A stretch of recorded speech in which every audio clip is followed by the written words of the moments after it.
Assalamualaikum warahmatullahi wabarakatuh. Selamat pagi. Perkenalkan kami dari kelompok 2. Pada kesempatan ini, kelompok kami akan membahas tentang lahan basah, khususnya dari perspektif lingkungan dan hukum.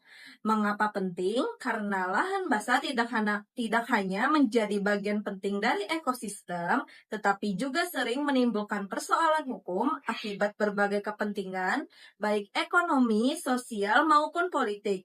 Mari kita uraikan bersama. Nama saya Umar Syarif. Di sini saya akan menjelaskan tentang definisi dan karakteristik dari lahan basah. Jadi, lahan basah adalah kawasan yang selalu atau secara musiman tergenang air, baik air tawar maupun air asin. Contohnya meliputi rawa, danau, pesisir, gambut, hingga hutan mangrove.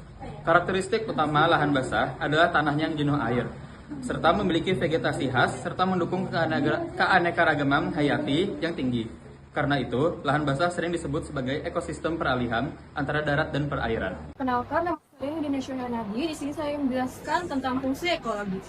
Dari segi ekologis, lahan basah memiliki peran vital. Pertama, sebagai penyimpanan air dan mencegah banjir. Kedua, berfungsi sebagai filter alami yang menyaring polutan. Ketiga, menjadi habitat satwa langka, termasuk burung migran dan ikan.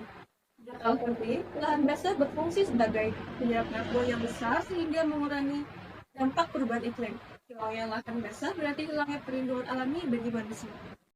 Perkenalkan, saya Sylvia Ines Parera yang akan menjelaskan terkait kenapa sih lahan basah penting untuk dipelajari, terutama dalam konteks hukum. Dalam konteks hukum, lahan basah sangat penting dipelajari karena seringkali menjadi objek konflik antara kebutuhan konservasi dan kepentingan ekonomi. Pemerintah Indonesia sendiri telah memberikan dasar hukum melalui berbagai regulasi seperti Undang-Undang Perlindungan dan Pengelolaan Lingkungan Hidup, Undang-Undang Kehutanan, serta peraturan terkait gambut dan pesisir. Lahan basah seringkali menjadi objek perizinan yang tumpang tindih sehingga menimbulkan konflik hukum antara masyarakat, pemerintah, dan pelaku usaha. Oleh karena itu, mempelajari lahan basah dalam perspektif hukum sangat penting, bukan hanya untuk memahami kerangka regulasi yang ada, tetapi juga untuk mengkritisi celah hukum, potensi konflik kepentingan, dan implementasi aturan di lapangan. Nama saya Renwat Kevin Butar. Di sini saya akan membacakan tentang potensi konflik hukum yang ada di lahan basah. Potensi konflik hukum di lahan basah umumnya muncul dari benturan antara kepentingan ekonomi dan ekologi. Misalnya, ketika kawasan gambut dialihfungsikan menjadi perkebunan sawit, tambang atau untuk pembangunan infrastruktur, konflik bisa berupa sengketa lahan dengan masyarakat adat, masalah izin lingkungan, hingga tanggung jawab atas kerusakan lingkungan.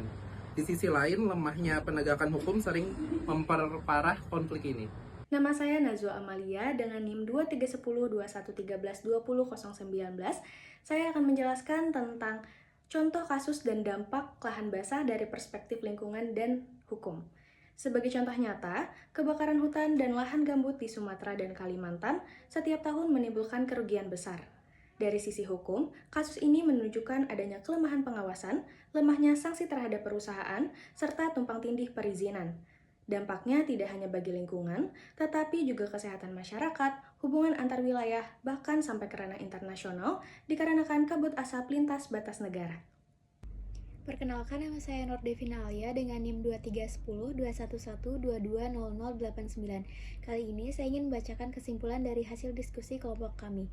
Kesimpulannya, lahan basah adalah aset ekologis sekaligus sosial ekonomi yang sangat penting.